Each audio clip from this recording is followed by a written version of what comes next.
நெல்லை மாவட்ட மத்திய மாநில உள்ளாட்சி மற்றும் பொதுத்துறை ஓய்வூதியர் சங்கங்களின் கூட்டமைப்பு சார்பில் ஓய்வூதியர் தின விழா 10ஆம் ஆண்டு நிறைவு விழா மற்றும் 11வது ஆண்டு துவக்க விழா ஆகிய முப்பெரும் விழா நெல்லை சந்திப்பில் உள்ள கூட்டரங்கில் நடைபெற்றது. நிகழ்ச்சிக்கு கூட்டமைப்பு தலைவர் முத்துசாமி தலைமை வகித்தார். அமைப்பாளர் சண்முக சுந்தரராஜ் வரவேற்றார்.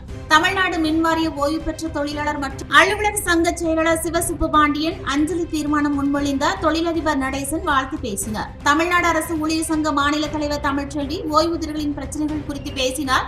கண் மருத்துவர் கமல்பாபு கண்கள் பாதுகாப்பு வழிமுறைகள் குறித்து பேசினார். ஓய்வு பெற்ற அலுவலர் சங்க மாநில துணைத் தலைவர் நல்லாசிரியர் வேணுகோபால், நெல்லை தூத்துக்குடி மாவட்ட காவல்துறை ஓய்வு பெற்ற அலுவலர் சங்க செயலாளர் அல்லல் காத்தான், தமிழ்நாடு ஓய்வூதியர் சங்க செயலாளர் சங்கரநாராயணன் ஆகியோர் வாழ்நாள் சாதனையாளர் விருது பெற்றனர். எஸ்பிஐ ஓய்வு பெற்ற சங்க தலைவர் கண்ணன் தீர்மானங்களை முன்மொழிந்தார். தமிழ்நாடு ஓய்வூதியர் சங்க மாவட்ட துணைத் தலைவர் சீதாராமன் நன்றி கூறினார். நிகழ்ச்சியில் ஓய்வூதியர் சங்க நிர்வாகிகள் திருவேங்கடம், விசுவாசம், ராம்குமார், சுவாமி நல்லபெருமாள், பாலசுப்பிரமணியன், ராமகிருஷ்ணன் உள்ளிட்ட பலரும் கலந்து கொண்டனர்.